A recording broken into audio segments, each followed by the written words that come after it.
stomp it out, perhaps. So do you want to talk to us a little bit about your thoughts and your research on the term neurodiversity? Because the world is neurodiverse. Yeah. We are all neurodiverse, but its application is a little narrower in its common use. Do you want to talk to us a bit about that?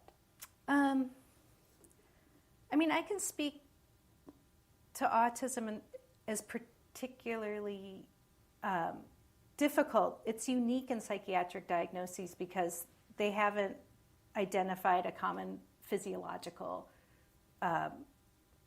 underlying condition, right? So if someone's bipolar or schizophrenic, supposedly there's medication for that, right?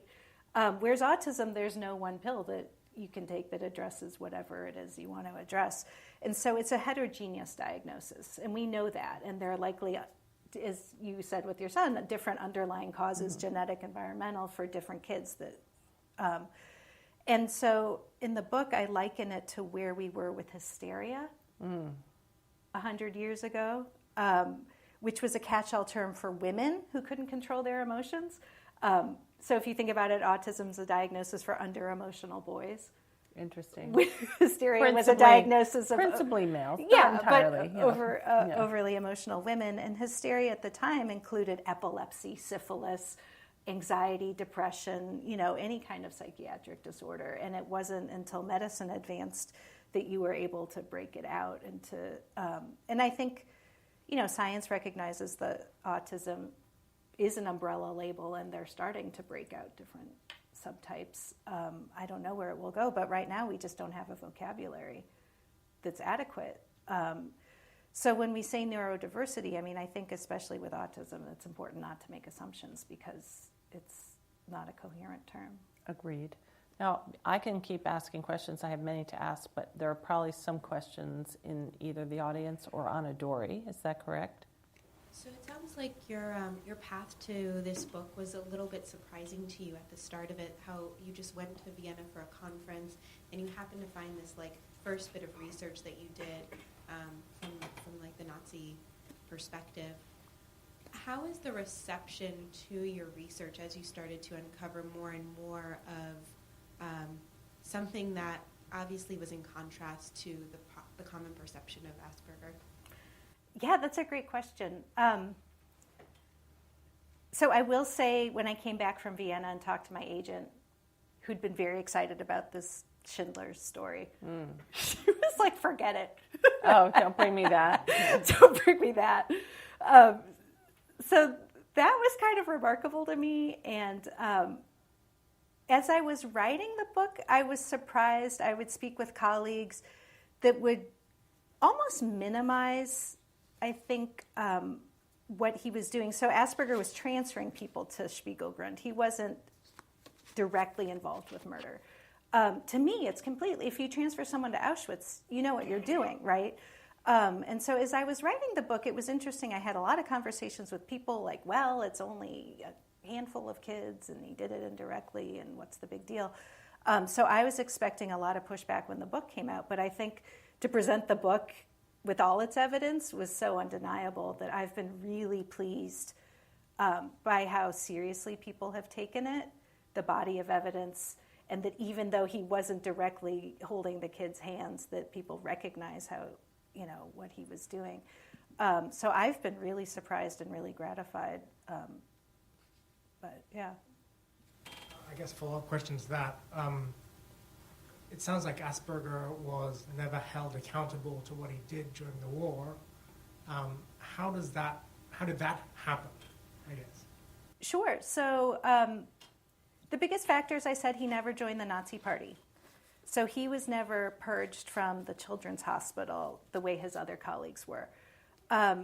Second is he himself claimed he was a resistor. He claimed that he rescued children. These were all his own claims. Schindler, he was the good guy. He was the good guy. And he was not widely known in Austria. He was not a major perpetrator. Austrian and German historians have bigger figures of interest.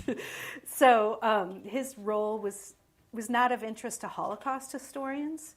Autism is not a big diagnosis in German-speaking countries. It's more of an English-speaking diagnosis, or in other countries. And so autism wasn't of great interest to German historians.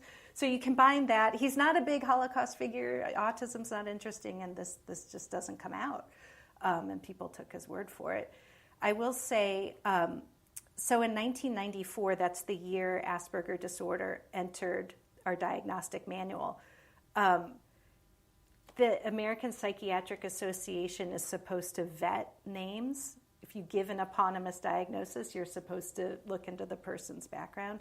He wasn't even on the list of names to be vetted for the American Psychiatric Association.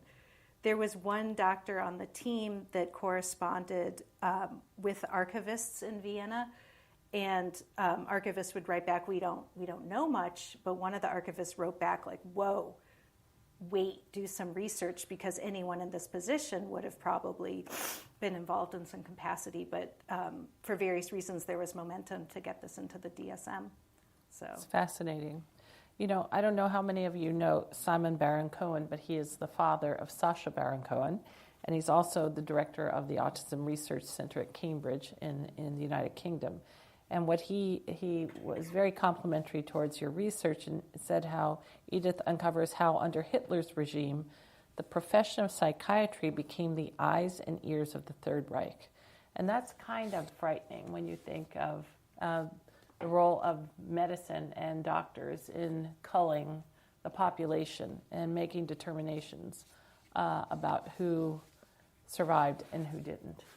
If I could piggyback on that, the Nazis compiled hereditary indexes whereby everyone had an index card, or this was the goal. They got to about 12% of the population, about 25% of the population in Vienna, where they would cull medical records, asylum records, school records, welfare records, and to create a composite diagnosis of a person as asocial, as a vagrant, as wayward. There are all these kind of blurred socio-medical terms that were used at the time.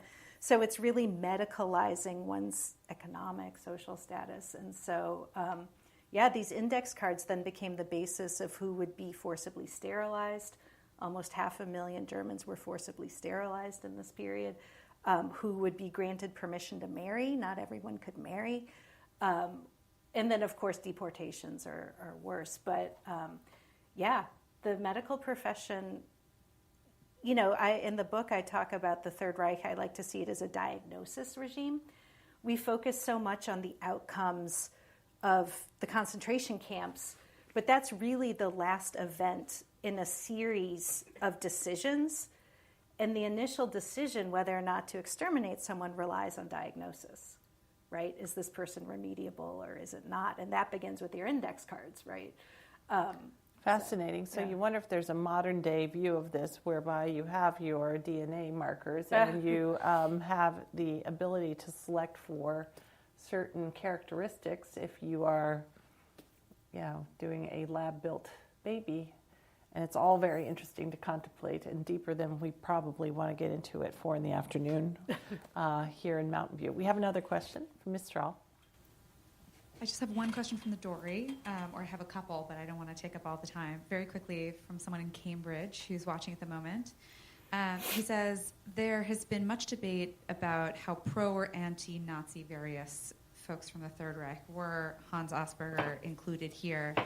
Beyond correcting these historical facts, Michael asks, what are the sort of further lessons that you would hope folks would draw from your book and apply to today?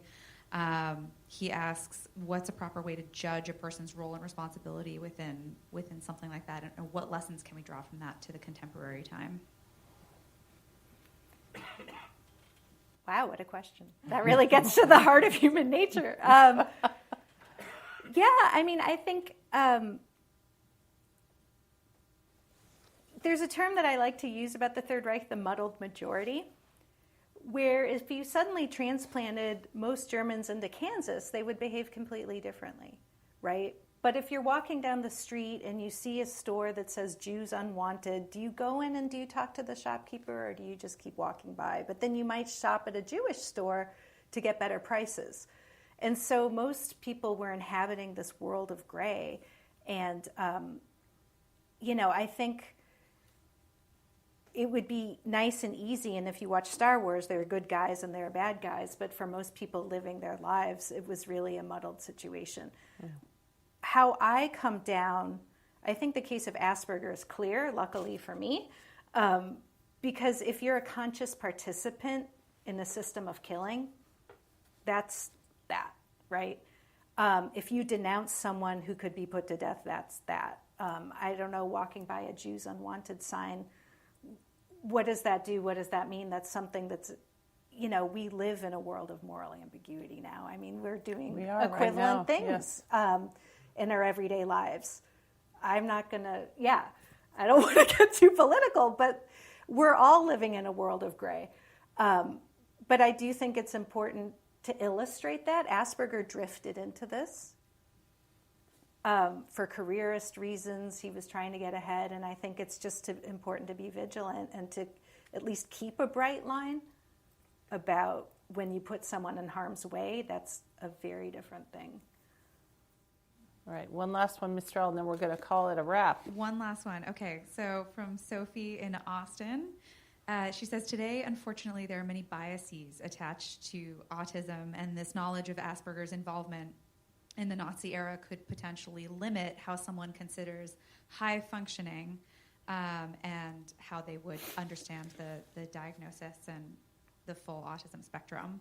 Do you have any suggestions going forward on how folks can better communicate what Asperger's versus the autism spectrum actually is? Do you have suggestions for particular language that's helpful for people to use in place of the language that we've been using for a while now? Sure. I wish I had a magical answer. As I said, we're just left without a good vocabulary right now where psychiatry is. I personally tend to say my son is on the spectrum. Yeah. And then I describe him. The same way I describe my daughter. She's who she is, he is who he is. But I don't know, autism, I don't like the word. I think, on the spectrum, it's kind of benign and it invites conversation. What are your thoughts? Yeah, I use it as it's a handicap. It's a handy way of describing a set of behaviors, but it doesn't begin to describe an individual. And I think that's the important reminder to us all, that the world is made up of a beautiful mosaic of people, and it is everyone brings their own strengths and their own skills to the table. Some unfortunate people don't have sufficient skills to participate fully in society, and we need to care for those people. I live in San Francisco. A lot of them live on the streets right now. They need care. It's shocking to me to see how we have, in such a wealthy area, walked away from our responsibility to care for each other. But to recognize the bounty and beauty of the human condition and value each individual is, to me, a very important reminder in your work and in our day-to-day lives. So with that, this wraps another of our wonderful Talks at Google series. Edith, I want to thank you so much for coming in, for sharing your personal story, and for writing this book, and hopefully debunking a myth that probably very much deserves to be debunked. So thank you for all you've done. Well, thank you.